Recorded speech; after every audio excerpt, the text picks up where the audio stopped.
appunto sul canale digitale terrestre dedicato alla cultura sarda. È un inizio importante, sono anche un po' emozionato, nonostante dovrei essere un po' abituato a salire su questi palchi. Però sono emozionato perché è un nuovo passo che la Fondazione Monteprama fa, e non solo la Fondazione Monteprama, credo che un sistema intero legato alla valorizzazione della cultura regionale si apre a una collaborazione più ampia, a una commistione con altre realtà che operano sempre nel settore culturale, ma non solo. Faccio l'esempio della Fondazione Leonardo Civiltà delle Macchine. Sentiremo fra un attimo il saluto in collegamento del presidente Luciano Violante, che invece domani sera sarà qua con noi, ma non solo.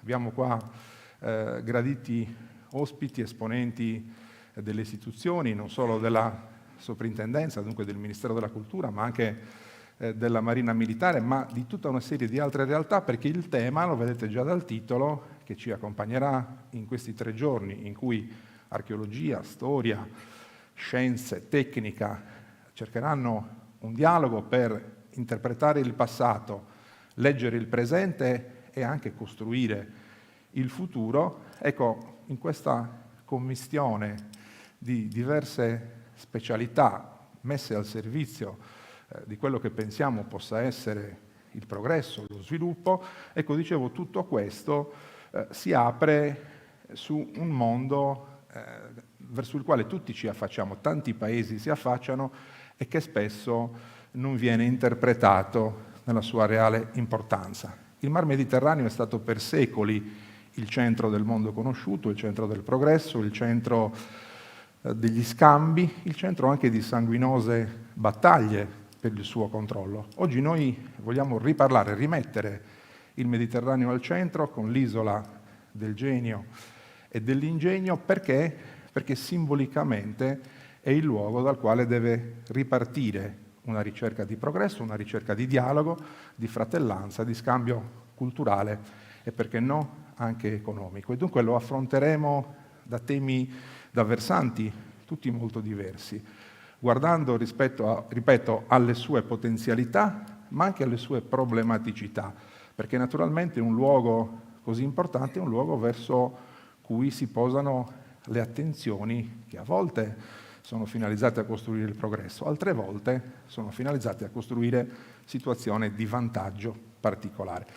Non mi dilungo oltre, perché questa è, diciamo così, un'introduzione a quello che vogliamo fare e quello che sta alla base del programma che abbiamo costruito. Ci sono qui anche gli esponenti delle università sarde, anche perché è importante che l'Accademia marci di pari passo con tutto il resto. Avremo protagonista per tutti e 3 giorni gli istituti superiori della città di Cagliari, ne abbiamo una rappresentanza qua, ne avremo ancora domani e dopodomani. Alle 11:30 di oggi c'è uno split di questa manifestazione che si svolge al Convitto Nazionale e che vede protagonisti proprio i ragazzi, gli istituti superiori, i licei, dove si forma il pensiero critico della futura classe dirigente. Vogliamo che anche loro si sentano protagonisti e prendano in mano non solo il loro futuro personale, ma anche il futuro della comunità, anche perché dobbiamo insegnare e insegniamo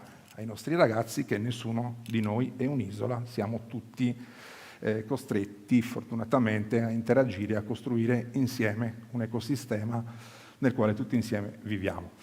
E allora, per quanto riguarda questa introduzione, ci sarà qua con me una sfilata dei protagonisti, dei rappresentanti istituzionali che vi ho citato prima, ma vorrei che prima di tutti potessimo collegarci col presidente Luciano Violante, presidente della Fondazione Leonardo Civiltà delle Macchine, che con noi è stata il motore di questa iniziativa. Presidente Violante, l'aspettiamo qua domani sera, ma ci faceva piacere salutarla anche adesso. Buongiorno. Ciao. La parola a lei, prego. Ringrazio molto.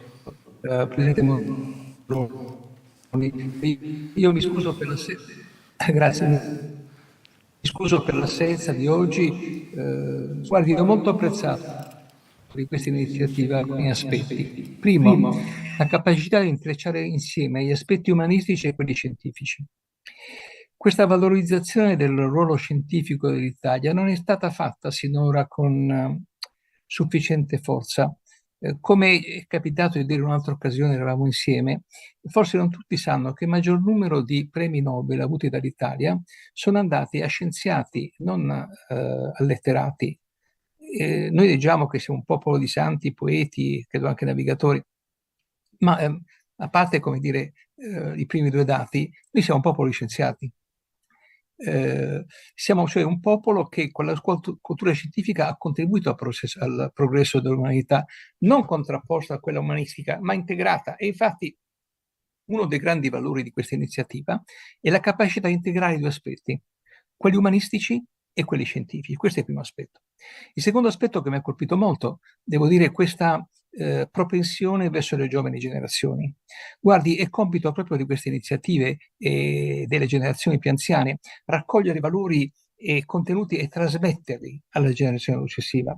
Solo così si costruisce un legame tra le generazioni che negli ultimi decenni si è un po' interrotto. Il rapporto tra le generazioni non è più quello di una volta, ma attraverso questa forma di comunicazione, di saperi, di incontri, di conoscenze, si avvia un processo di ricostruzione di un legame tra generazioni.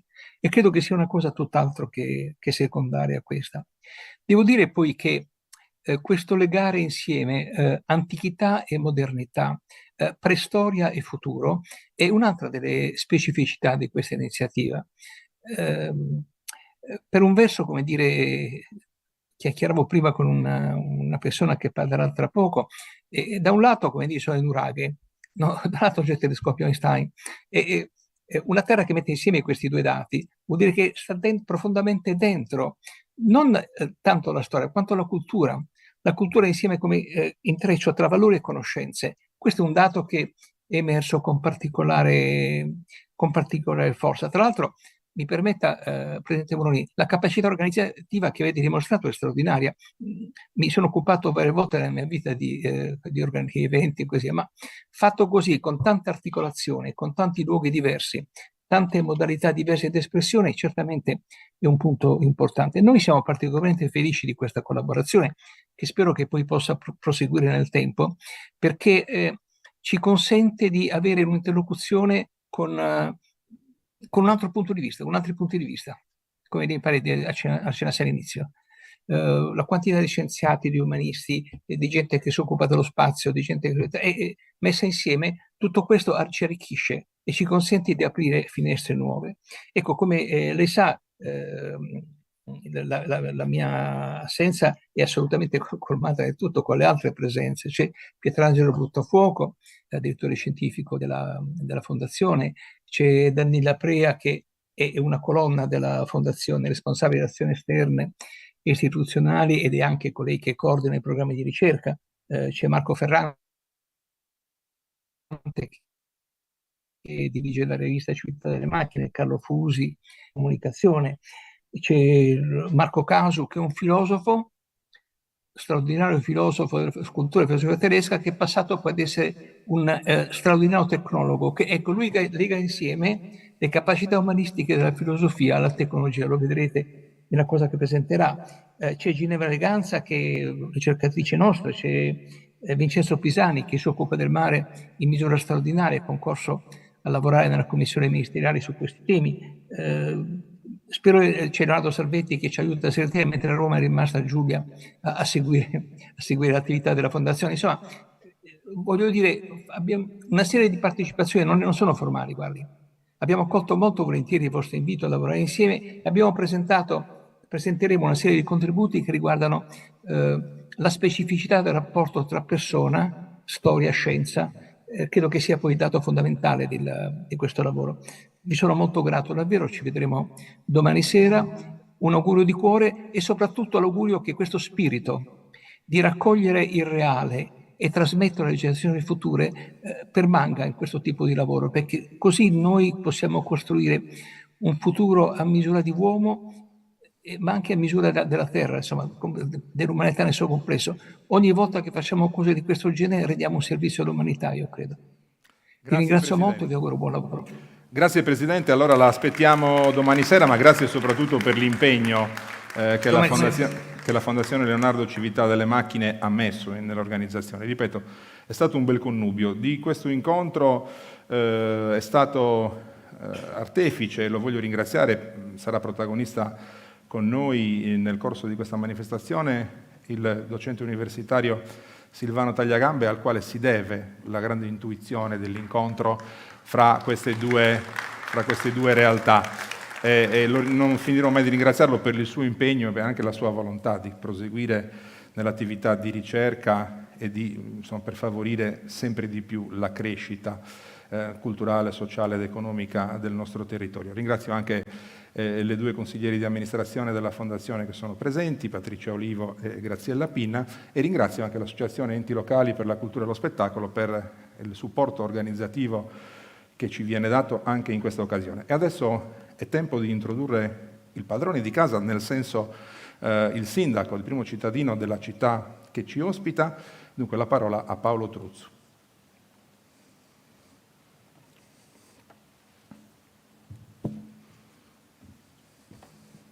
Sì. Buongiorno a tutti, un saluto a tutte le autorità civili e militari presenti e un saluto al Presidente Violante. Riprendo in parte quanto già il Presidente e il Direttore Muroni hanno detto. Io credo che la scelta che avete fatto come Fondazione Monteprama e come Fondazione Leonardo di organizzare questo evento nella nostra città, per il quale anzi vi ringrazio, sia una occasione importante per riflettere non solo sulla Sardegna ma anche sul Mediterraneo. Tra l'altro in un momento in cui come dire, i fatti di cronaca ci chiamano ancora una volta alla centralità di questo spazio che il sindaco di Firenze Giorgio La Pira chiamava il lago di Tiberiade del mondo. Credo che ovviamente nessuno di noi avrebbe voluto che questa coincidenza si verificasse, ovviamente, però ci richiama da un lato alle potenzialità che noi abbiamo come isola, il ruolo che possiamo giocare come Sardegna all'interno del Mediterraneo, sulla necessità di creare assoluta consapevolezza su quello che siamo stati e su quello che possiamo offrire al resto dell'umanità e in generale sul ruolo e sulla centralità oggi nella politica, non solo culturale, non solo diciamo sociale, ma a 360 gradi del Mediterraneo.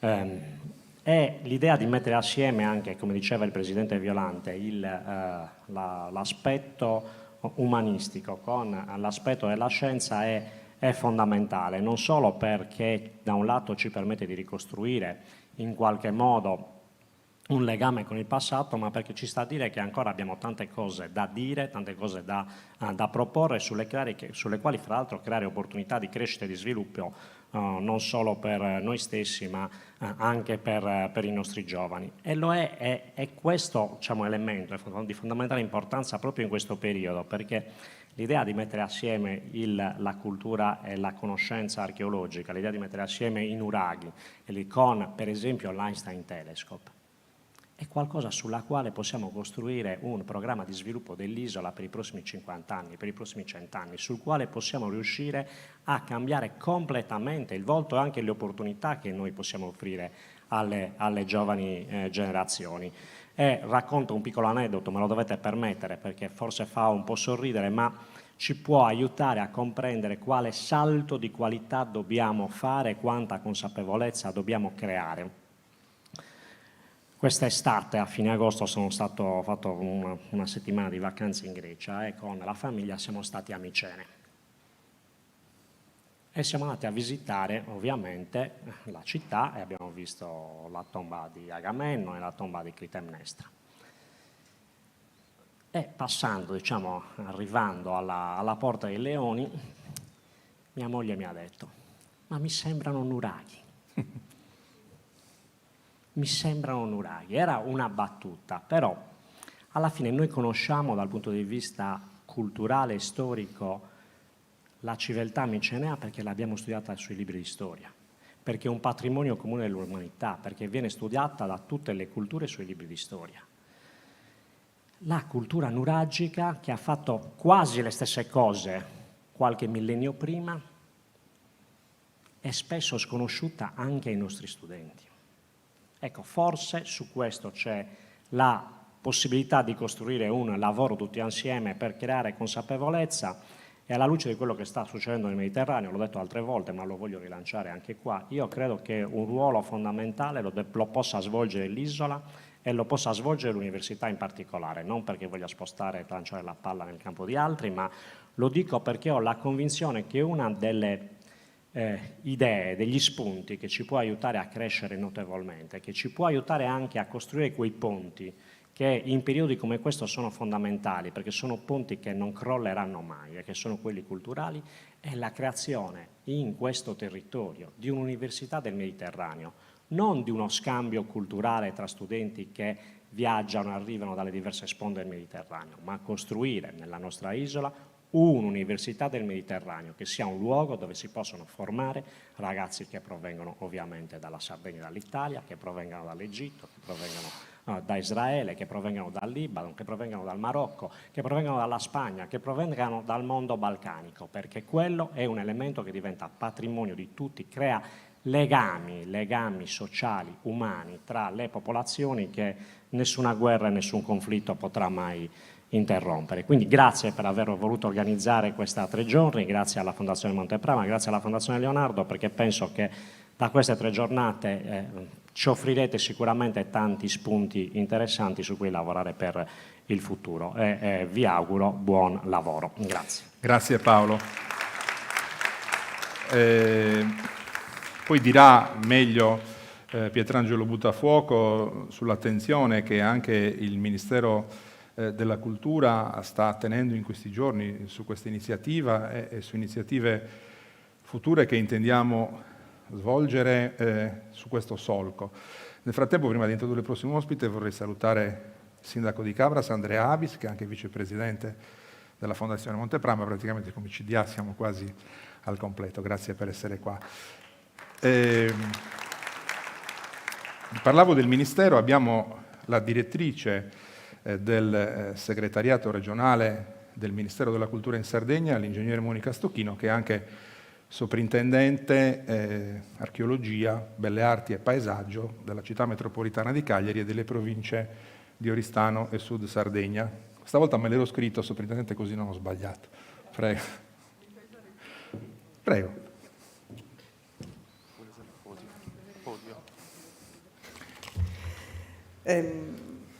Intanto saluto tutti, ringrazio la Fondazione di Monteprama e la Fondazione Leonardo per questa occasione eccezionale di ragionare su temi che ci stanno particolarmente a cuore, che concernono il nostro mandato istituzionale, ma che guardano ad un contesto ancora più ampio a quello a cui siamo abituati e nel quale quotidianamente operiamo.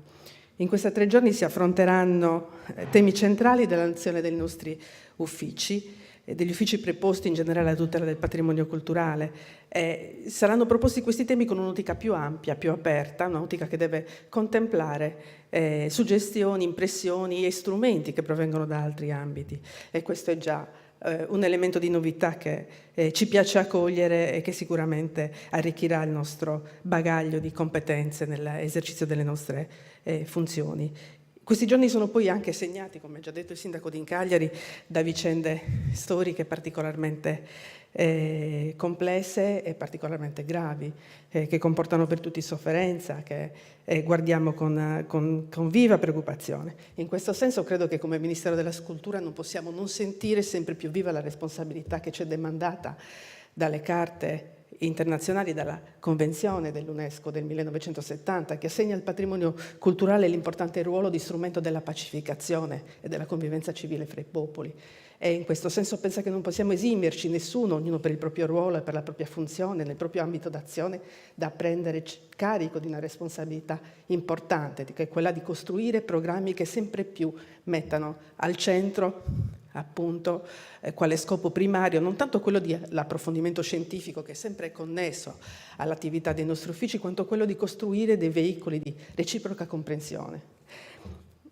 Ringrazio la Fondazione anche per qualche maniera e ringrazio particolarmente il suo direttore, il direttore scientifico di questa iniziativa, il dottor Giorgio Murru, perché in qualche maniera ha, forse inconsapevolmente, colto il bandolo di un ragionamento che avevamo iniziato in questa primavera, più o meno con gli stessi attori. Vengono il sindaco di Cagliari, l'ammiraglio Pascioni, alla giornata del paesaggio di quest'anno parlammo del rapporto fra comunità e mare. Il mare è inteso come luogo nel quale le comunità, dal quale le comunità ovviamente diciamo, attivano, no? In realtà, cioè si attivano le comunità e dal quale le comunità percepiscono dei paesaggi, diciamo, ottengono le impressioni di paesaggi nuovi e differenti. Avevamo provato a trattare il tema nel senso più complesso possibile, cioè senza ridurre la complicazione che il tema porta, cioè quello della relazione tra le comunità e il paesaggio marino e l'antistante fronte acqueo, ma cercando di intravedere la logica che invece deve sottendere la costruzione di strategie specifiche. Qui in questa sede in qualche modo abbiamo allargato il quadro, allargato la prospettiva e introdotto nuovi strumenti, e questo mi sembra che rientri in quell'ottica. Costruire strategie è importante per gestire le complessità. Tra l'altro segnalo, come segnalavo già a quell'epoca, che in realtà i paesaggi dal mare sono centrali nella vita delle nostre comunità e sono centrali per gran parte della nostra nazione, no? Noi siamo una nazione che per il 30% è in realtà insediata in prossimità della costa, in prossimità del mare. La densità di urbanizzazione della fascia di 500 metri della costa è il 34% di media nazionale contro il 7% delle zone interne. Quindi in realtà il rapporto con mare per le nostre comunità è costante, è quotidiano, è presente in tutto, sia sotto il profilo produttivo che ovviamente in senso stretto culturale. Chiaramente questo determina il fatto che il mare debba, perlomeno che nel rapporto col mare si vada incontro a dover risolvere anche delle criticità e delle criticità importanti, soprattutto in questa fase storica nella quale assegniamo al territorio marino che ci compete anche diciamo, nuove funzioni e lo facciamo parte più viva e integrante anche dello sviluppo produttivo delle nostre comunità. Ed è chiaro che questa prospettiva è corretta, è coerente, è sostenibile soltanto se noi ci approcciamo al nuovo tema con un bagaglio di conoscenze, con un bagaglio di competenze rispetto a questo territorio che devono ovviamente essere incentrate sulla conoscenza propria del patrimonio culturale e della storia delle comunità, ma anche ovviamente utilizzare gli strumenti dell'innovazione come in questa sede viene proposto. Oggi peraltro siamo chiamati in diversi tavoli a valutare questa nuova prospettiva che si apre sul territorio marino. E certamente secondo me con un bagaglio di conoscenze e di suggestioni che potranno venire da letture così diverse, saremo in grado forse di ragionare su queste nuove prospettive in un'ottica più aperta, ma sempre ovviamente nei limiti e nei termini che ci vengono imposti dal nostro mandato istituzionale. Quindi, per concludere, perché non voglio rubare tempo, voglio approfondire un discorso che sarà invece centrale nelle giornate di domani e di dopodomani, ringrazio ancora la Fondazione di Monteprama, ringrazio la Fondazione Leonardo Società delle Macchine. Ricordo anche che esiste ed è esistita storicamente nel nostro Ministero una serie di programmi finalizzati ad accogliere all'interno dei processi di tutela e conservazione del patrimonio culturale le innovazioni tecnologiche che potevano provenire da ambiti più differenti. Ricorderanno i colleghi che sono anche seduti a tavola il programma Copernicus, che utilizzava gli strumenti derivati dalla disponibilità dei dati satellitari nella gestione e nel monitoraggio dei siti di interesse culturale. È un programma ancora presente, ancora attivo e che comunque produce dati utili alla gestione di questi siti. Quindi non siamo nuovi ad aperture che possano produrre strumenti utili alla tutela della conservazione del patrimonio. Ringrazio ancora tutti quanti quindi e mi auguro per il proseguo appunto e auguro a tutti un proficuo lavoro. Grazie. Grazie Superintendente. Il Ministero della Cultura è fondatore della Fondazione Monteprama, è un socio importante, siamo tutti paritari, Regione Sardegna, Comune di Cabras, ma chiaramente avere il Ministero dentro la Fondazione ci dà la possibilità di avere uno sguardo privilegiato sui programmi che sono anche quelli legati alla tutela, alla ricerca, alla valorizzazione, alla promozione, finalmente un lavoro integrato. Certo, la responsabilità diretta sul Parco Archeologico Naturale del Sinis è della Soprintendenza dei Cagliari Città Metropolitana, Oristano e Sud Sardegna, ma anche la Soprintendenza di Sassari e Nuoro ha comunque con la Fondazione un rapporto di grande collaborazione, non fosse altro anche perché abbiamo avuto in comune un tratto importante di strada legato appunto al patrimonio statuario di Monteprama, ma più in generale perché tutti stiamo lavorando per la stessa causa e per lo stesso avanzamento. Dunque chiamo qui il Soprintendente di Sassari e Nuoro, l'architetto Bruno Billecci. Prego. Vuoi anche tu il podio? Grazie, buongiorno a tutti. Io ringrazio il Presidente Muroni della Fondazione Monteprama, ringrazio la Fondazione Leonardo che hanno organizzato, così come ricordava la collega precedentemente, un convegno che ha dei temi, secondo me, che sono attuali, ma sono stati sempre attuali. È stato un rinverdire dei temi che appartengono alla cultura, al dibattito culturale. Intanto questa bella sottolineatura del rapporto tra arte, patrimonio e scienza, in realtà è una sottolineatura che forse non ha bisogno di essere sottolineata, perché è ovvio che la cultura si è sempre nutrita della scienza e la scienza ha sempre avuto stimoli dalle intuizioni dell'arte. Non è possibile pensare, per esempio, che nell'architettura, nella costruzione, anche quelle che ci stupiscono ancora come nuraghe, non fossero impiegate tutte le nozioni che al momento la scienza di allora possedeva, le conoscenze tecnologiche, costruttive, le intuizioni che sono sempre a cavallo tra ciò che è matematica e raziocinio e ciò che è immaginazione e sogno e volare al di là delle cose che possiamo vedere. Quindi è importante rimetterli insieme perché da questo connubio vengono le intuizioni più importanti e anche le linee di sviluppo più probabili, così come il sindaco ci ricordava. Il tema del Mediterraneo poi è il nostro tema. La nostra civiltà occidentale è una civiltà mediterranea, dove le isole incidentalmente sono delle isole, però noi le vediamo scollegate, ma in realtà le reti di informazioni, di trasmissioni, di solidarietà erano più estese di quelle che possiamo anche solo immaginare adesso. Esperienze nel locale come studi fatti a Sant'Imbenia vicino al Ghero ci fanno vedere che un posto così piccolo, così marginale forse rispetto a altre rotte mediterranee, era una porta di rapporti anche commerciali che univano l'Oriente più lontano all'Occidente più sconosciuto e anche l'interno della Sardegna. Quindi il Mediterraneo è l'infrastruttura dell'antichità che ha permesso di collegare i popoli e anche di isolarli a volte. E per questo non ha senso parlare di centralità. Nessun centro nel Mediterraneo è centrale, nel senso che lo è stato in un periodo contingente, poi magari i centri si sono spostati perché il Mediterraneo ha variato i suoi baricentri più volte, come è logico che sia a secondo di ciò che succedeva.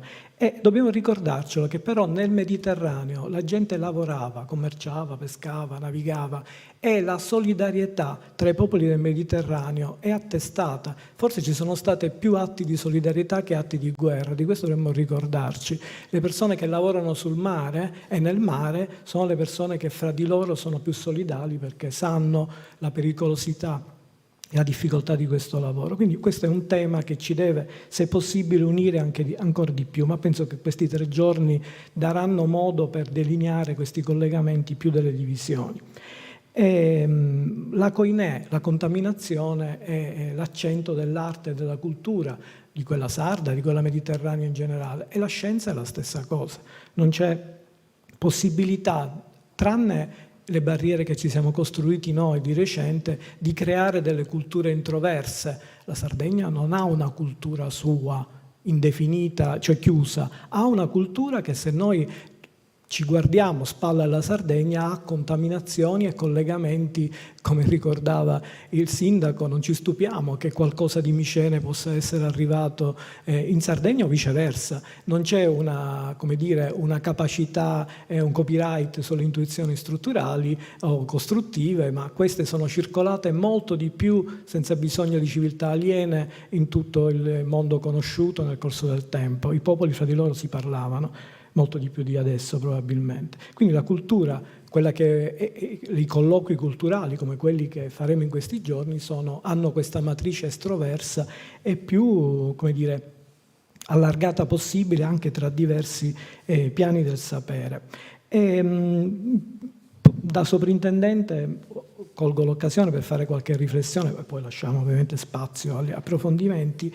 Noi nel campo della tutela e della conservazione, penso che il soprintendente Stocchino sarà d'accordo, per molti anni, per decine di anni, abbiamo cercato di essere tutti d'accordo scrivendo delle regole, le carte, in modo che parlassimo tutti lo stesso linguaggio. Adesso è così, la Convenzione UNESCO, ma ce ne sono tantissime, hanno stabilito, hanno ben delineato quali sono gli atteggiamenti moderni di approccio alla cultura e al patrimonio. Non c'è futuro se non c'è conoscenza del passato e tramandare il nostro patrimonio, anche per le giovani generazioni che anche oggi sono presenti, e questo è un dato, è una delle cose più interessanti. Ne parlavo col direttore Murru prima, insomma, il fatto che le scuole possano amplificare e portare avanti queste discussioni. Però ecco, delineare le regole penso che sia una cosa ormai acquisita, non abbiamo bisogno di altre regole. Il problema è l'applicazione di queste regole. La cosa che fa un po' sorridere, ma anche preoccupare, è che una volta che si stabiliscono le regole, immediatamente siamo sempre in continua emergenza e quindi le regole non possono essere applicate. Noi siamo in un periodo in cui, lo dico da soprintendente, ma permettetemi, sono anche professore universitario, quindi posso anche permettermi di dire qualcosa oltre più del fatto di essere un ministeriale, che non è possibile pensare la gestione dell'ordinario e soprattutto di temi come sono quelli del patrimonio della nostra cultura in termini di emergenza, perché l'emergenza impone dei tempi e dei ragionamenti meno approfonditi e più legati al processo che gli effetti di questo processo, che ci fanno un po' perdere tutte queste acquisizioni molto importanti e approfondite che hanno permesso in questi anni di tutelare e di trasformare in maniera sostenibile il nostro patrimonio. Quindi se rallentiamo un po', pensiamo un po' meno alla spendita e pensiamo un po' di più agli obiettivi, forse il nostro patrimonio potrà giovarsene in maniera più utile. Siamo in tempi di PNRR, siamo in tempi molto velocizzati, però cerchiamo di pensare che quello che serve oggi al patrimonio, e penso che sia la cornice giusta per poterlo dire, è una strategia generale, che già il locale, come diceva l'ingegnere Stocchino, è troppo stretto. Gli effetti della tutela non si misurano nel territorio prossimo, ma ci devono essere scelte strategiche a livello più alto, in modo che possano essere coordinati diversi piani. I piani della tutela, che è una parte della nostra vita, e i piani della trasformazione, della sostenibilità, delle nuove fonti energetiche, perché no? Però quello che manca, mi permetto di dirlo, oggi è un progetto che possa tessere insieme tutti questi fili e, perché no, avere al centro il Mediterraneo come matrice comune e come intuizione culturale di unione. Grazie. Grazie Soprintendente, grazie per il contributo e anche per alcune riflessioni che sicuramente potranno dare degli spunti importanti durante i dibattiti di questi giorni. Abbiamo adesso con noi Enrico Paccioni, che è comandante del Comando Marittimo Autonomo Ovest del Presidio Militare Interforze della Sardegna. Abbiamo detto che il Mediterraneo è il tema di questi 3 giorni e naturalmente ci sono anche aspetti legati al presidio e al governo della presenza dello Stato. Prego. Innanzitutto buongiorno e permettete di ringraziare la Fondazione Leonardo e la Fondazione Monteprama per questa iniziativa. Porto chiaramente i saluti della nostra Forza Armata, della Marina Militare, che credo che su questo argomento ci sia in pieno. Ma soprattutto prendo spunto dalle osservazioni fatte in precedenza, soprattutto da chi mi ha preceduto qui, per dirvi che il mare, oggi come oggi, il Mediterraneo è tornato proprio al centro dell'attenzione globale, per una situazione chiaramente non piacevole, cioè dei conflitti prima in Ucraina e adesso in Israele e Gaza. Questo chiaramente preoccupa le nostre istituzioni, preoccupa il nostro Paese, perché nel mondo globale in cui siamo è tutto interconnesso. Ma dobbiamo però vedere il mare anche come un elemento non di frontiera, ma un ponte, un elemento di unione. E il Mediterraneo, la storia ci insegna che dai Fenici si navigava nel Mediterraneo e c'erano commerci, c'era traffico di uomini, di mezzi, di merci, per cui dobbiamo mantenere questa tradizione di unione e non di separazione. Però vorrei fare un'osservazione che potrebbe essere anche lo spunto di riflessione per il proseguo dei prossimi 2 giorni. Noi uomini che abitano su questo pianeta da sempre guardiamo il cielo come una frontiera, no? E siamo andati sulla Luna, abbiamo mandato sonde su Marte, su Giove e conosciamo una parte del nostro universo, piccolissima. Però viviamo su questo pianeta da milioni di anni, l'uomo sapiens, non da milioni, ma da qualche migliaia di anni, ma il nostro sottosuolo marino lo conosciamo all'80%. Ci sono razze di animali che neanche conosciamo, che vivono negli abissi. Per cui il mio punto di riflessione è questo: se l'80% del nostro pianeta subacqueo non lo conosciamo, forse è il caso di, prima di uscire fuori e visitare lo spazio, di conoscere bene quello che c'è sotto. E sotto al mare, ve l'assicuro, c'è di tutto. C'è la nostra storia, ci sono relitti di navi che sono ancora sotto, e io ho avuto la fortuna di visitarne qualcuna, fantastica. Però non siamo ancora a conoscenza di quello che c'è.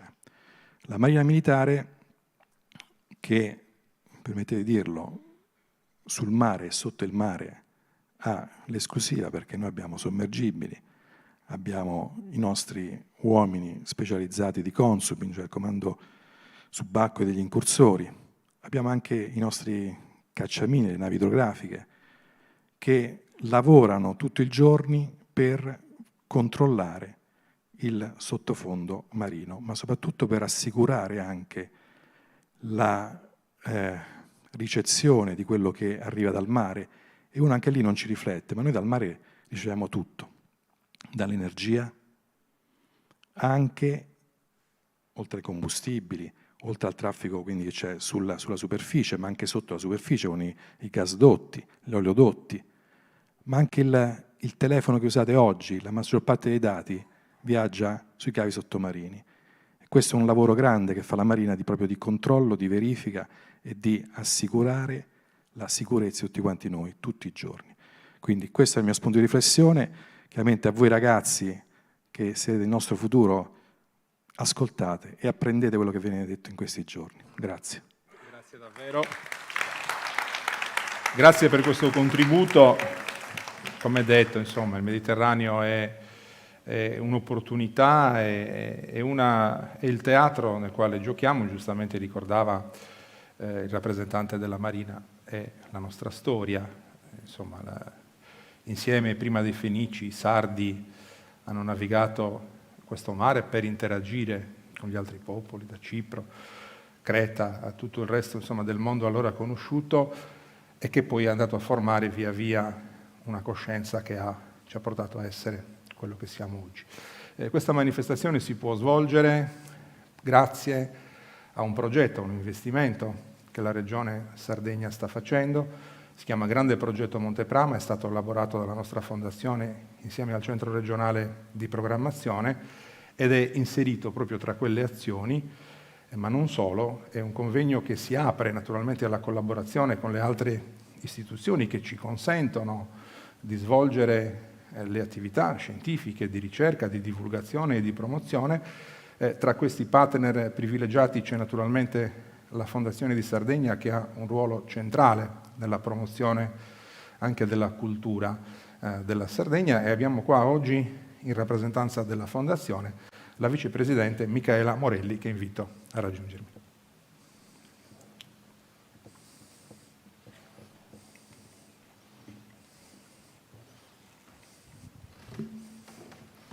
Grazie.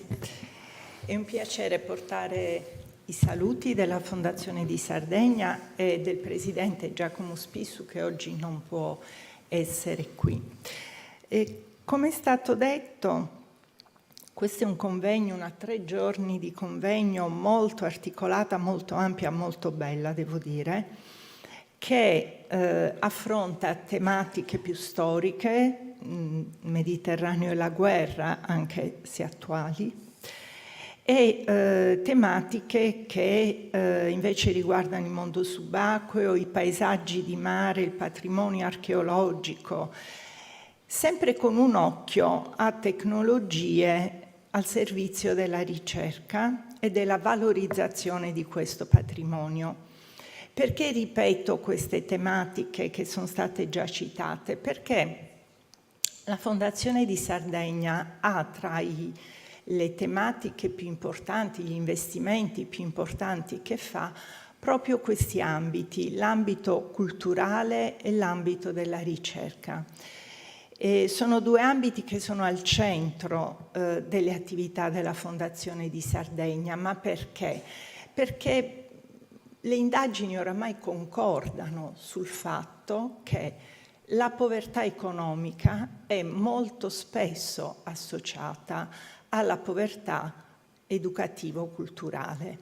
E noi vediamo qui in Sardegna che c'è una ampia corrispondenza di questi 2 fattori. Ed è quindi molto importante contribuire a implementare le attività che si svolgono in Sardegna da parte della Fondazione. E vedo con grande interesse, parlando di ricerche, mi ha fatto anche molto piacere sentire Luciano Violante sottolineare questo tema, vedo che c'è anche una parte dedicata all'Einstein Telescope. E questa è una infrastruttura estremamente importante per la nostra isola. È una infrastruttura che ci porta nei temi più scientifici che oramai pervadono la società, ed è quindi una struttura che merita di essere aiutata in questo momento in particolare dal governo nazionale, naturalmente, dal governo regionale, ma anche dalle comunità locali, perché l'aiuto a questa struttura deve venire anche da un cambio di visione, un cambio di visione che non deve essere solamente legata alla conservazione, ma anche alle attività scientifiche di ricerca che oramai sono indispensabili per un progresso e per una società moderna. Quindi voglio concludere questo brevissimo saluto dicendo che mi auguro, anzi diciamo che sono sicura che questo convegno sarà importante per tutti questi aspetti di cui si è parlato e mi auguro, questo sì, che abbia delle conseguenze importanti, che aiuti ad avere delle conseguenze importanti per il nostro territorio. Con questo naturalmente auguro buon congresso a tutti e vi saluto. Arrivederci. Grazie anche dunque alla Fondazione di Sardegna per il supporto e per la vicinanza, insomma, nel sostegno a queste attività, questo programma di attività che viene portato avanti. C'è ho detto prima, una realtà che è centrale, lo ha detto bene anche il sindaco Truzzu nel suo intervento, nella crescita di tutta la società, ma anche nella crescita di attività come questa, di programmi ambiziosi come questo, non fosse altro perché appunto il centro di formazione della classe dirigente del futuro, ma anche, diciamo così, il luogo nel quale si possono mettere insieme più discipline, si possono mettere insieme più specializzazioni e attraverso il quale dunque si può contribuire a fornire anche un'operatività ad alcuni processi. Parlo naturalmente dell'Accademia, del mondo dell'università in Sardegna. Abbiamo qui adesso i 2 rappresentanti delle 2 università sarde. Parto da Fabrizio Pilo, che è prorettore dell'Università di Cagliari.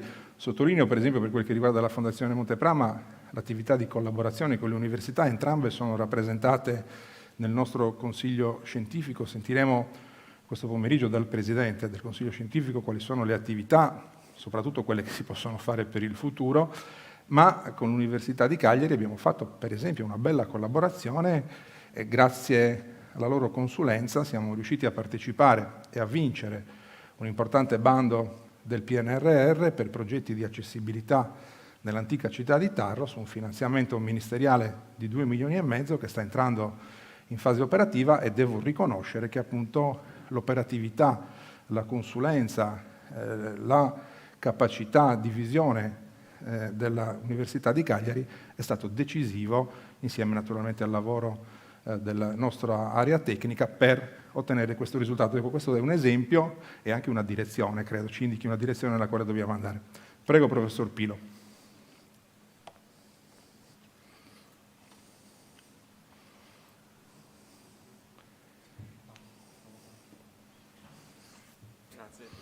Grazie, buongiorno a tutte e tutti. Ovviamente è doveroso, ma più che un dovere, è un piacere portare i saluti del magnifico rettore, il professor Francesco Mola, che oggi ha altri impegni istituzionali che gli impediscono di essere qui, ma si è molto raccomandato di portare un segno di saluto e di ringraziamento alle 2 associazioni, quindi l'Associazione Monteprama e la Fondazione,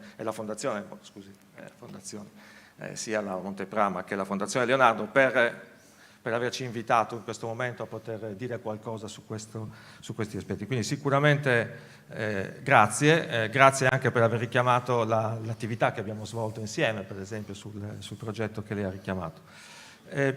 Quando si parla tra gli ultimi è sempre difficile dire qualcosa di nuovo, sempre che uno ne abbia le capacità, però comunque ci provo ad aggiungere qualcosa ai temi che sono stati già ben trattati. Il primo tema, vedendo il programma e conoscendo il programma e sapendo anche il valore e la qualità dei relatori, la prima cosa che salta agli occhi, che mi è saltata agli occhi, che è saltata agli occhi alla governance dell'Ateneo, è qualcosa che è stata già sottolineata, cioè questo approccio interdisciplinare, multidisciplinare, la capacità di vedere insieme tanti aspetti in un unico programma di lavoro, no? Si va dall'archeologia alla biologia marina, allo studio dei fondali, fino a immaginare i viaggi nello spazio non immaginare, farli anche, però parlarne in un contesto un po' particolare, e poi ovviamente c'è l'Einstein Telescope, che è qualcosa di fondamentale.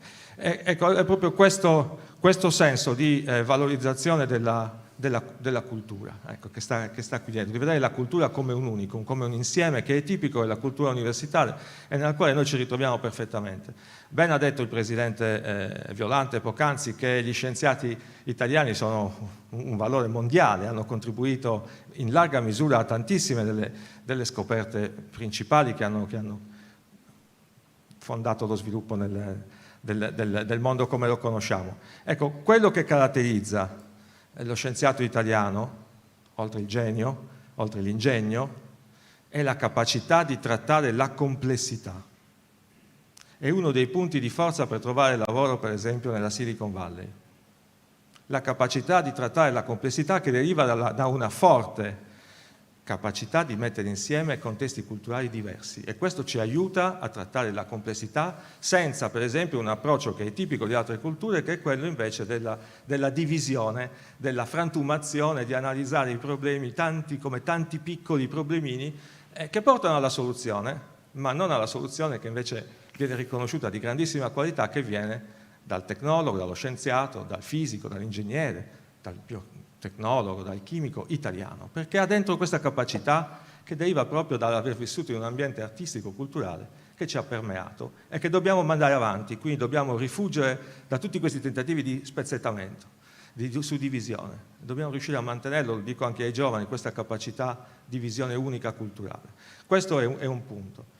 E a conclusione di questo, che si riallaccia perfettamente con anche il tema del convegno, sapete, si è parlato di PNRR, io dovrò scappare fra poco perché ho una riunione col Ministero proprio sulle rendicontazioni del PNRR, di cui qualcuno prima ha parlato, che ci tediano moltissimo e che ci fanno perdere la visione e i risultati e ci costringono purtroppo a guardare troppo nell'immediato della capacità di spendita, però a parte questo piccolo dettaglio, la Sardegna ha un magnifico ecosistema che con l'Università di Sassari è stato costruito e che è proprio emblematico di quanto credo del tema che oggi c'è nel convegno di questi 3 giorni, perché è un ecosistema regionale dell'innovazione che nasce dalla cultura umanistica e che si divide in 10 SPOC che invece trattano tematiche che sono di carattere sociale, economico, finanziario, ma che arrivano fino alle biotecnologie, all'energia,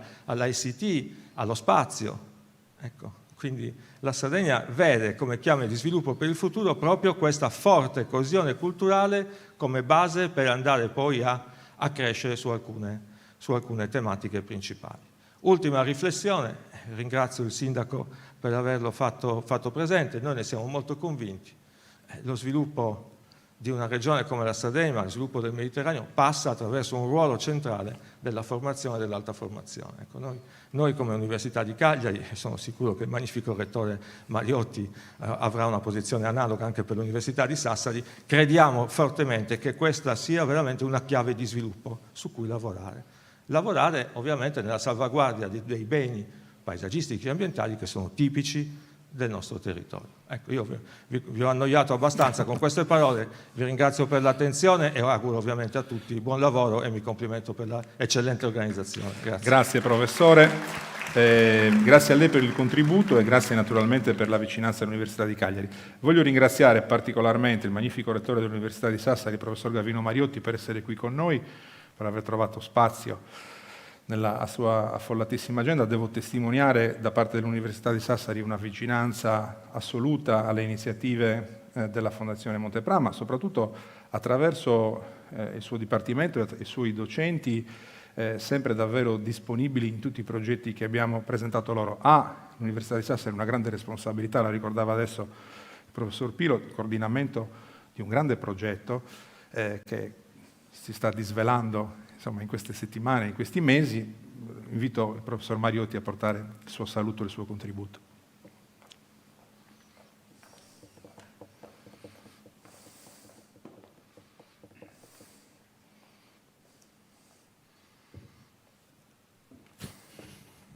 Salgo piano perché ho sempre paura di cadere a Cagliari. Niente, un ringraziamento a Antonio Muroni ovviamente per avermi invitato, per darmi la possibilità di, oltre a dare un saluto, esprimere anche 2 osservazioni. Intanto all'onorevole Violante vorrei dire che uno dei pochissimi letterati che ha vinto il Nobel è sarda, grazie ad Eledda, e quindi è una piccola nota di merito che credo che non sia tanto piccola ma che va segnalata. Quindi il genio c'è e c'è anche in quel campo. Tanti temi toccati. Io provo, visto che sto intervenendo e ho questa possibilità, a individuarne qualcuno. Il ruolo delle università, intanto, perché noi dobbiamo partire dal fatto che qui le università hanno dei doveri, hanno degli obblighi e devono essere non solo i luoghi di didattica e di ricerca, questo aggiungerei ai concetti già espressi, ma devono sicuramente essere i luoghi e le persone, quindi docenti, di sostegno e servizio al territorio. In tanti ambienti e in tante situazioni possono essere di servizio. Sulla ricerca certamente, la nostra missione principale, sulla didattica certamente perché è la nostra missione principale, Però c'è anche il sostegno al territorio, come diceva poc'anzi Antonio Mironi, dove noi abbiamo il dovere con i nostri colleghi di essere vicini alle esigenze e di imparare ad attivare dei momenti di progettualità rispetto alla didattica e alla ricerca. Fare progettualità è importante, non solo per un aspetto finanziario. Come diceva il prorettore dell'Università di Cagliari poc'anzi, noi abbiamo scritto, progettato, ideato un PNRR che ha avuto la fortuna di partecipare a un bando competitivo dove abbiamo vinto 127 milioni di euro, divisi in 10 SPOC, ma come? Di servizio al territorio, quindi una ricerca applicata che dà risposta al territorio rispetto alle esigenze. E perché l'abbiamo concepito e studiato così? Per loro, per i nostri ragazzi, per i nostri giovani, affinché abbiano la possibilità di cimentarsi in futuro, grazie alle nostre azioni, su una base lavorativa, chiamiamola così, e quindi una prospettiva di lavoro. Il PNRR per noi è stato molto impegnativo, abbiamo usato quel momento bruttissimo del Covid per poterlo pensare, strutturare e scrivere. Quindi con l'Università di Cagliari abbiamo compilato, diciamo così, tutte le esigenze principali, va dal turismo all'ambiente, all'aerospazio, all'ICT, come diceva poc'anzi, ma per esempio, quello che io cito sempre, non me ne vogliano gli altri 9 SPOC, sulla medicina abbiamo progettato la telemedicina, quindi un servizio che non è neanche strettamente di nostre competenze, però un servizio che va a ricadere sui benefici del paziente, del malato, e avviare un processo di strutturazione dell'impianto di telemedicina prendendo i migliori esempi al mondo per poterlo impiantare. Lì abbiamo investito 30 milioni di euro, quindi una cifra per noi importante ovviamente sulla base dei 127 milioni. Quindi un'università che si collega al territorio, che lavora in termini di servizi e cerca di far ricadere la sua attività di ricerca come beneficio per un atto migliorativo, e quindi anche sull'archeologia, anche sulla storia, anche su tutta quell'area umanistica, come si diceva poc'anzi, che non va trascurata e che non abbiamo intendimento di trascurarla. La Sardegna mediterranea si potrebbe anche scrivere la Sardegna nel mondo mediterraneo. È un'attività di convegni che abbiamo fatto col mio professore per, mi pare, 8-10 edizioni, perché la Sardegna è un'isola che è al centro del Mediterraneo e questa posizione geografica ci permette di fare delle valutazioni di opportunità e non una valutazione di problema essere un'isola. Può essere anche un vantaggio, ci possono essere anche, ci sono anche delle, come dire, un collocamento geografico che può dare un vantaggio rispetto all'ambiente, alla sua integrità, alla sua a preservarlo e a tutte le attività che si devono fare perché quest'isola rimanga sempre un'isola bellissima, accogliente e abitata da gente seria, che sono i sardi. L'ingegno è una combinazione che mi piace moltissimo. Perché io devo dire la verità, Inturi, tu non so se tu sia d'accordo con me, io so che ti ascolto molto perché sei una persona che ha anche un'esperienza da valorizzare sicuramente. In questi 2 o 3 anni io ho la percezione netta che noi siamo cresciuti moltissimo. Si parla di sinergia, si parla di aggregazione, tutte cose che 4 o 5 anni fa non esistevano, anche i rapporti con l'Università di Cagliari, per esempio, che sono molto, sempre più forti, sempre più intensi, era quello che doveva avvenire già da 20 anni fa.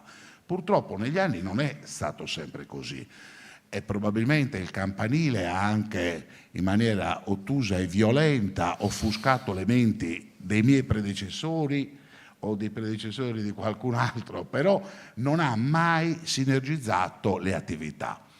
Quindi significa che la Sardegna, progettando, migliorando, costruendo i rapporti, le relazioni, individuando, come ha detto il sindaco di Cagliari poc'anzi, ma Emilio Floris ve lo dice da 20 anni, ottimizzando, diciamo così, il sistema di crescita attribuendo anche le competenze, chi fa cosa, quindi la ricerca, la didattica, il Monteprama che da un certo punto di vista sta veicolando tutta un'attività di relazioni intense, ci chiama spesso, noi collaboriamo, abbiamo mandato i nostri migliori archeologi, cerchiamo di valorizzare tutte le sue attività, viceversa con noi, e quindi tutta una serie di cose che ci stanno portando dei benefici enormi. E ci stanno portando dei benefici soprattutto nell'approccio che un'istituzione e le istituzioni devono avere, per esempio, con l'Europa, quindi il rapporto con l'Europa. E non faccio riferimento solo a questioni finanziarie, cioè tutta l'attività progettuale. Adesso stanno per essere banditi i FESR, gli FSC, cioè tutte linee di finanziamento importanti e significative che devono avere una ricaduta su queste attività che facciamo. Quindi andiamo dalla sanità, all'archeologia, alla storia. Noi abbiamo esigenze di crescere e migliorare. Questo lo stiamo facendo con grande impegno, siamo molto impegnati su questo versante qui. Io ai miei colleghi chiedo sempre una collaborazione aggiuntiva al loro lavoro istituzionale. Quando c'è stato l'incendio di Santo Lussurgio di quell'area ho mandato tutti i nostri veterinari, abbiamo preso tutti gli animali vivi ma bruciati, li abbiamo ricoverato e a quasi tutti, anzi forse abbiamo salvato la vita. Quando c'è stato gli ulivi secolari di Pauli Latino, ho mandato i miei colleghi di Agraria, hanno fatto degli studi, degli interventi e hanno salvato quegli ulivi lì. Il sindaco di Pauli Latino mi ha ringraziato anche recentemente per questo intervento. Quindi un'università un po' mobile, meno statica, un'università che dà un servizio di trasferire i propri saperi e conoscenze nel territorio a beneficio del territorio. Io vi ringrazio molto, Anthony, e ti faccio di nuovo i complimenti perché è un po' di più di un convegno e di un luogo di incontro su alcuni temi importanti che hai organizzato. Ci hai messo tutti assieme per ascoltare, parlare e anche decidere cosa fare. Quindi condivido l'intervento che c'è stato, adesso non ricordo che ha detto esattamente, che c'è necessità però di un player, cioè chi è il numero 10 della squadra? Le università fanno il loro lavoro, Monteprama fa il suo lavoro, tutti fanno il proprio lavoro, ma c'è necessità di un gruppo che coordini il lavoro con delle finalità, tracciando prima il progetto, stabilito dagli obiettivi e dopodiché tutti assieme a lavorare con il nostro pensiero costante e fisso dei nostri giovani, dei nostri ragazzi che devono avere per forza una prospettiva e questo si aspettano da noi. Grazie. Grazie professore. Grazie del suo contributo e grazie naturalmente, dicevo, della vicinanza di entrambi gli Atenei alle attività culturali, non solo della Fondazione Monteprama, ma di chi si muove in quest'ambito. Dico cosa succede adesso. C'è l'intervento di Pietrangelo Buttafuoco, che avete sentito, il direttore scientifico della Fondazione Leonardo Civiltà delle Macchine, senza soluzione di continuità. Subito dopo io e Daniela Prea, in maniera molto veloce, presenteremo il nostro protocollo in modo che alle 12:30 tutti saremo liberi e poi ci ritroveremo, diremo con quale formula questo pomeriggio, con chi vorrà, per i panel successivi. Dunque la parola a Pietrangelo Buttafuoco, subito dopo Daniela Prea, alle 12:30 chiudiamo i lavori. Prego.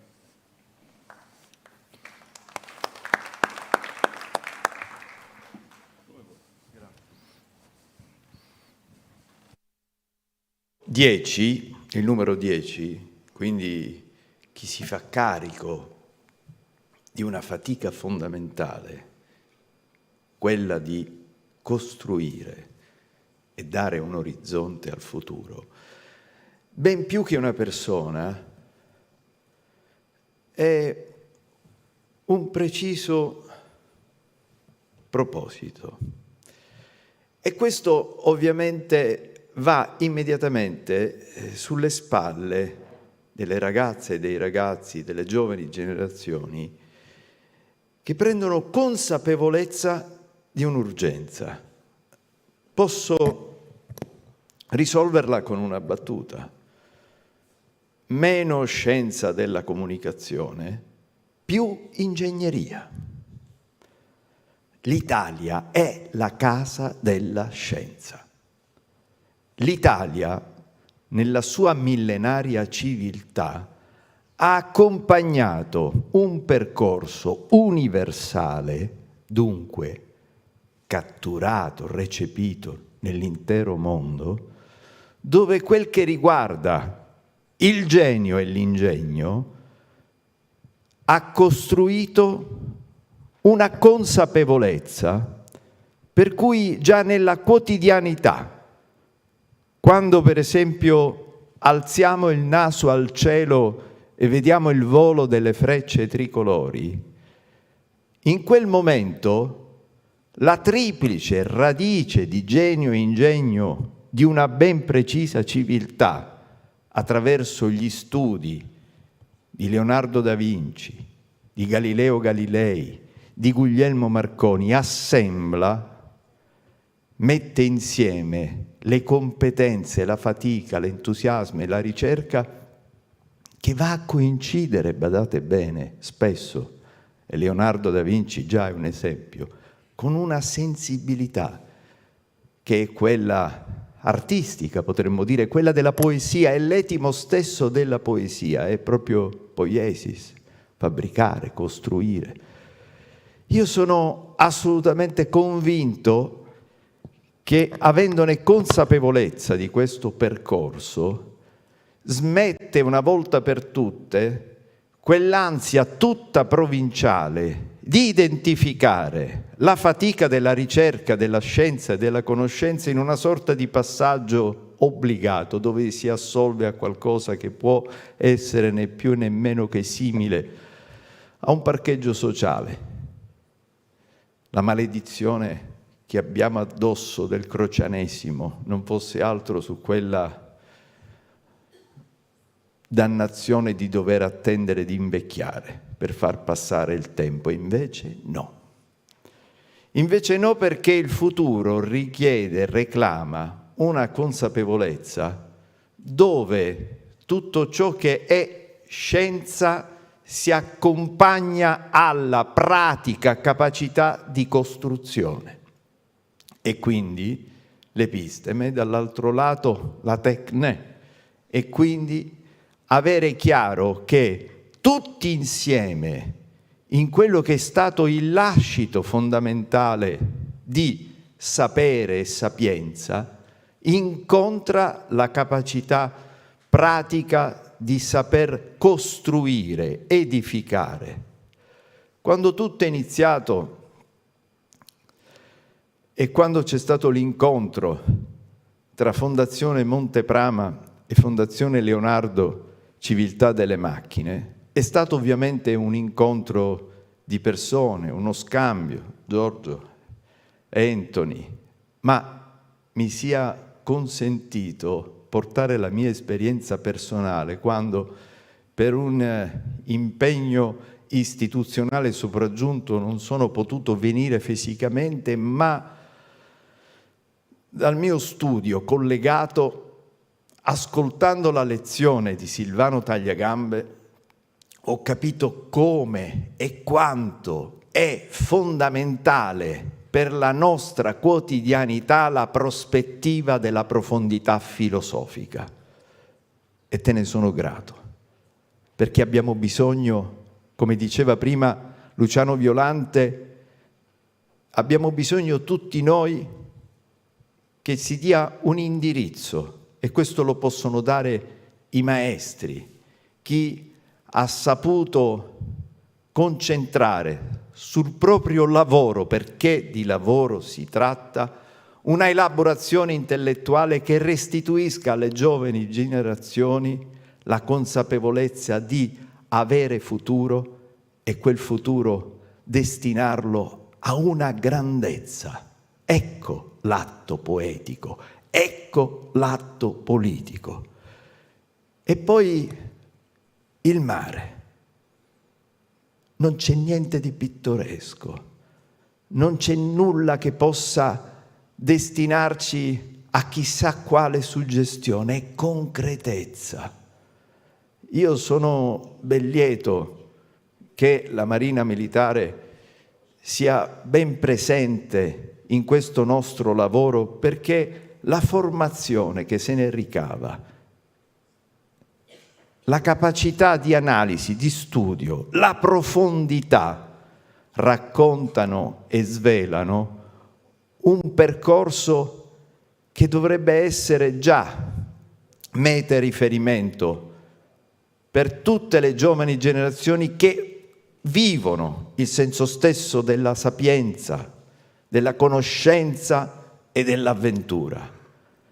Quello che è venuto a mancare da sempre nella nostra Italia è stata la possibilità di avere un ceto dirigente consapevole, una classe che abbia il senso stesso della responsabilità verso la costruzione politica.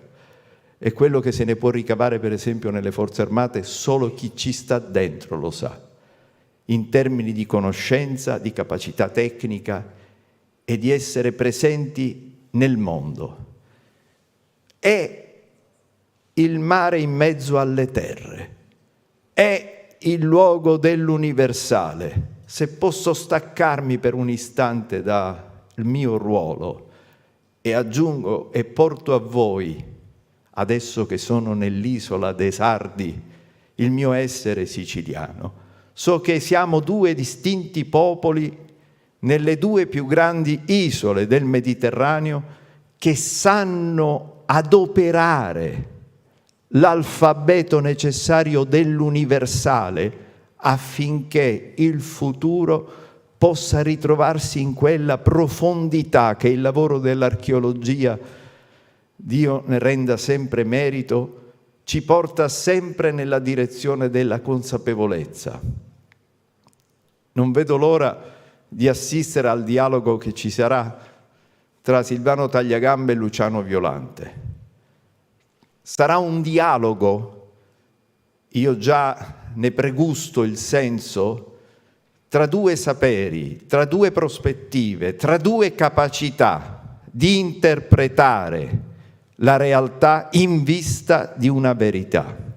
È la terra in mezzo ai mari, è la terra che sa destinare nel mare una concretezza, una sfida che un tempo soltanto i poeti avevano saputo immaginare. Dei remi facemmo ali al folle volo, e solo i poeti potevano lasciarci questo presagio, che tutto ciò che riguarda la nostra quotidianità, perfino alimentare il nostro smartphone, dipenda da tutto ciò che ognuno di noi saprà fare, oltre i 200 metri di profondità, di tutto quel che noi potremo fare, guadagnando e conquistando quello che, scoperchiando, come nella cappella degli Scrovegni, quell'angolino che ci accompagna alla consapevolezza del cosmo, il visibile che si palesa all'invisibile. Silvano, alternando quel senso stesso dell'icona, che è sempre il cielo a guardare noi e noi giammai aver consapevolezza di poter guardare il cielo. Grazie.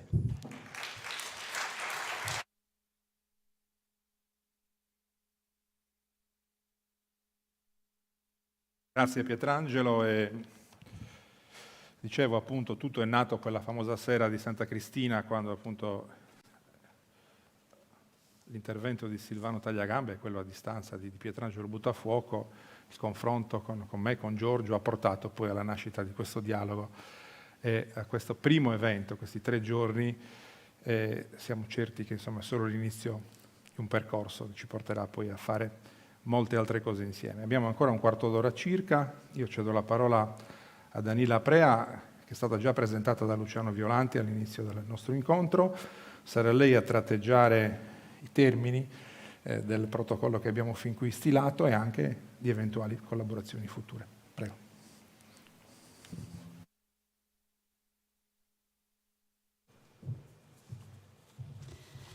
Buongiorno a tutti. È un onore per me prendere la parola in questa sede e in questa regione.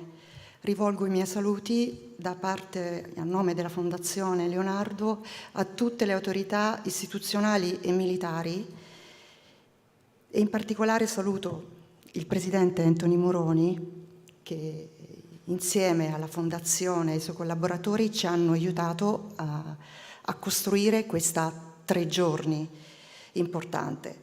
Sono lieta di rappresentare la Fondazione Leonardo Civiltà delle Macchine, spero di essere all'altezza e colgo anche l'occasione per salutare e ringraziare il Presidente Violante, che è intervenuto da remoto oggi, ma domani sarà sicuramente presente tra noi fisicamente. Spero di essere all'altezza e chiedo scusa in anticipo. La Fondazione ad oggi Leonardo Civiltà delle Macchine ha siglato 31 tra protocolli e accordi. Questo significa, è una cosa importante, che la relazione permanente è essenziale per noi con i centri di ricerca, con le istituzioni, con le imprese, con le università, ed è permanente. Tra questi accordi, quello più importante per noi, quello che riteniamo prestigioso, è proprio con la Fondazione Monteprama. Perché lo riteniamo così importante e così prestigioso? Prima di tutto perché è il primo accordo con una terra, la Sardegna, che rappresenta per i suoi caratteri, come è stato anticipato da molti di voi, i caratteri specifici del Mediterraneo. Quindi l'ingloba come il preistorico e l'ultramoderno, i nuraghi, il telescopio Einstein, e le rotte dei Fenici e i cavi che attraversano i nostri fondali, portando dati ed energia. Quindi tutta questa mescolanza non sacrifica nessun aspetto, ma amalgamato appunto con queste luci e suoni, no? del Mediterraneo, che sanno di memoria e di scienza, valorizza ogni fattore nella sua identità e anche nella sua capacità di connettersi. Quindi lega attraverso il tempo, nella concezione questa circolare, classica, greca e anche di impronta araba, tutto ritorna. Tutto ciò che è stato ritorna nel presente, tutto quello, e sarà riportato in quello che sarà. Per cui diciamo che noi operiamo sulla frontiera tra presente e futuro. E il presente ha memoria del passato e per poter raggiungere il futuro abbiamo bisogno del passato. L'altro motivo per cui è importante per noi questo protocollo è che la Fondazione Monteprama, fra le importanti attività, promuove le conoscenze tecnico-scientifiche presenti sul territorio, e questa 3 giorni rappresenta proprio un unicum, perché per la prima volta si discute di spazio e subacqueo, e quindi delle nuove dimensioni, dei nuovi ambienti, cioè spazio e appunto subacqueo, che sembrano opposti ma invece presentano molte analogie e similarità. Come Fondazione Monteprama, la Fondazione Leonardo persegue l'obiettivo di favorire il dialogo, come ho detto, con la società civile, con gli stakeholder, collaboriamo e ricerchiamo il dialogo appunto con le altre fondazioni con un approccio integrato e interdisciplinare. Promuoviamo e divulghiamo la cultura nelle sue molteplici forme, proprio per l'accrescimento delle conoscenze e dell'approfondimento delle tematiche umane, ma anche universali. Noi ci occupiamo, come è stato anticipato anche da Pietrangelo, di umanesimo digitale. Lo pratichiamo, come io amo dire. Come lo facciamo? Sarò molto breve, perché per spiegare queste linee, attraverso questa miracolosa integrazione che c'è di questa 3 giorni rispetto alle attività e al lavoro che effettivamente ha in essere la Fondazione. In questo momento uno appunto questa iniziativa, questi 3 giorni, si rivolge ai giovani. In questo momento, contestualmente, al Convitto Nazionale è in corso la proiezione del docufilm a cura di Marco Casu, Regina Salviato e Dario Artale. E noi appunto abbiamo 3 progetti rivolti ai giovani: Futuri Probabili, che è la ricerca insieme, una ricerca supportata da Intesa San Paolo, ricerca sulle giovani generazioni per individuare le idee dei giovani che hanno delle tematiche prioritarie: città digitale, innovazioni scientifiche e tecnologiche, spazio, demografia e migrazioni. L'altra è il liceo digitale, l'istituzione del liceo digitale che grazie al Ministero dell'Istruzione e del Merito abbiamo istituito presso l'Istituto Matteucci questo liceo digitale che è l'introduzione all'intelligenza artificiale. E abbiamo anche in corso un altro progetto che è quello appunto di pedagogia digitale, quello appunto che insieme al Ministero sempre dell'Istruzione e all'Agenzia per la Cybersicurezza Nazionale e all'Authority, al Garante della Privacy e l'Università degli Studi di Firenze, tutela le persone nei nuovi contesti di vita digitale, regolamentare il digitale, ma difenderlo come opportunità. Quindi è necessario collocarci su questa sella. Questa 3 giorni affronta appunto i nuovi ambienti, spazio e subacqueo. Spazio, anche noi ci occupiamo, stiamo a breve pubblicando un rapporto Space Economy, il primo rapporto nazionale, Space Economy, Space Industry, Space Law, che si occupa appunto dell'economia, dell'industria e della regolazione delle attività spaziali. Qualche settimana fa l'abbiamo presentata al ministro Urso e nei prossimi giorni lo leggeremo tutti perché sarà edito dal Mulino. E ci occupiamo anche di subacqueo e ringrazio in questo momento l'ammiraglio Vito La Cerenza che ci ha raggiunto per presentare il rapporto insieme a Vincenzo Pisani nel pomeriggio, che è una nuova frontiera. Insieme alla Marina Militare, le università e studiosi e esperti del CNR e la Sapienza abbiamo pubblicato proprio un rapporto, un unicum anche questo, dedicato alla dimensione subacquea, che mira sì alla regolazione delle attività subacquee, ma propone anche la creazione di un'autorità nazionale per il traffico subacqueo. Gli obiettivi è quello appunto di diffondere questa cultura, di collaborare, di implementare programmi accademici e universitari e soprattutto di definire i nuovi profili professionali di questa dimensione. Avremo tra l'altro un nuovo dottorato di ricerca che sarà finanziato da Intesa San Paolo. Abbiamo attivato un hub sul sito diretto dal nostro direttore scientifico, cittàdelemacchine.it, dove raccoglie tutte le informazioni e tutte le attività di tutte le università, che sono circa 51, collegate a questo progetto. E ci occupiamo di agricoltura di precisione, con bonifiche ferraresi, con agricoltura e Coldiretti. Pubblicheremo un rapporto, un libro bianco, dove raccoglieremo tutti i contributi di esperti per proporre un programma nazionale finalizzato all'attuazione di una strategia di digitalizzazione dell'agricoltura. Noi siamo contenti di essere qui, auguro buon lavoro a tutti e speriamo che questo lavoro, questa è una prima edizione di tante altre con la Fondazione Monteprama. Grazie.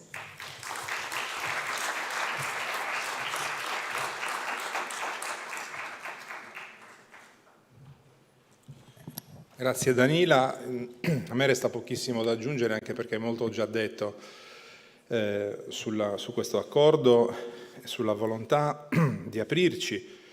Ha detto bene il rettore Mariotti prima, possiamo crescere solo se mettiamo insieme gli sforzi, solo se nessuno di noi pensa di essere un'isola che deve governare i processi in autonomia senza mettersi in rete, mettersi in armonia con altri che lavorano negli stessi settori. È l'uovo di Colombo, abbiamo necessità di unire le forze, abbiamo necessità di unire le esperienze.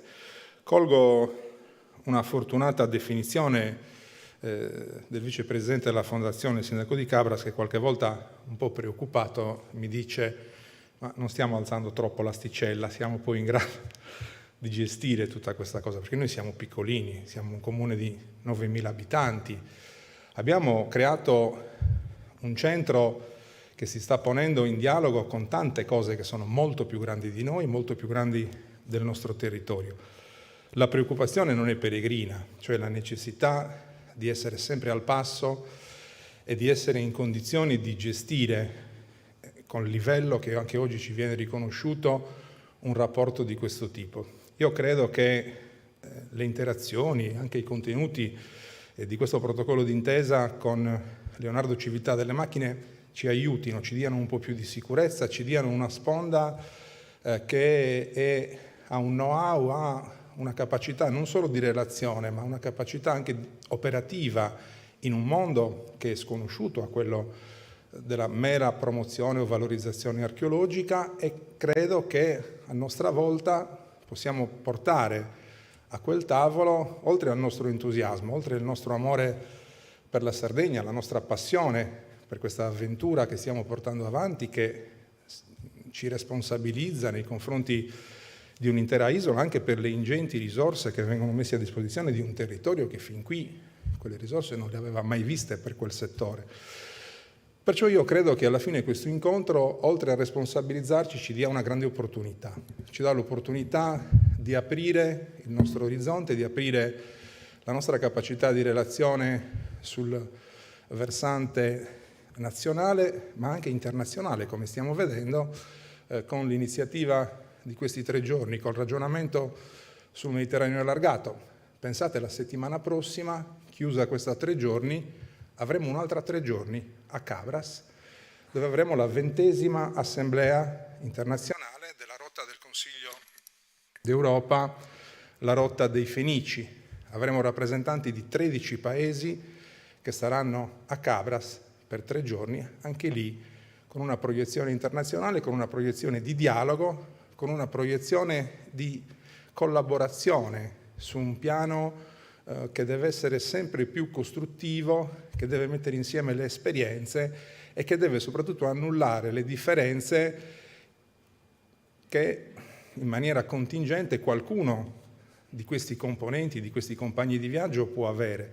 Ma la storia, si dice sempre che è in continua rotazione, una volta capita a quel paese, un'altra volta a un altro paese, però se c'è un discorso di comunione, se c'è un percorso che viene intrapreso in maniera unitaria, io credo che questa sia una forza, sia anche una bella polizza assicurativa sulle questioni che dobbiamo affrontare insieme. Dunque sì, l'asticella è molto alta, è sempre più alta, però finché riusciamo a stare all'altezza non dobbiamo fermarci, dobbiamo poi costruire un qualcosa che sia strutturale e che possa essere portato avanti da chi viene dopo di noi. Chiudo dicendo che questa iniziativa, l'ho già detto nella conferenza stampa che il Ministro ha voluto ospitare a Roma, non è un'iniziativa one shot. Sarebbe un fallimento se noi sabato chiudiamo le porte di questo convegno e poi ci dimentichiamo. E questo è l'inizio di un percorso che deve avere un seguito strutturale. Solo così avremo fatto qualcosa di veramente produttivo e capace di seminare una crescita a prescindere da chi poi ne raccoglierà i frutti dal punto di vista della governance. Chiudo dicendo, oltre che ringraziando tutti gli intervenuti, che il congresso, il convegno entra nel vivo già da questo pomeriggio. Alle 15:30 ci sarà un breve panel sulle attività della Fondazione Monteprama. Alle 16:30 geopolitica, strategia e interessi nel mondo subacqueo con Vincenzo Pisani e con Vito Lacerenza. Alle 18 il genio di una rivista, cioè la presentazione di Civiltà delle Macchine con Marco Ferrante e Antonio Iannizzotto, e alle 18:30, non che gli altri non siano prestigiosi, ma un ospite di prestigio come lo storico Franco Cardini, che ci parla del Mediterraneo in guerra. C'è poi un evento off dopo cena alle 21:30, l'attore Giancarlo Giannini, intervistato da Ivan Scinardo, con l'introduzione di Ginevra Eleganza. Il tema è le mie invenzioni. Grazie ancora, buona mattinata e ci rivediamo questo pomeriggio.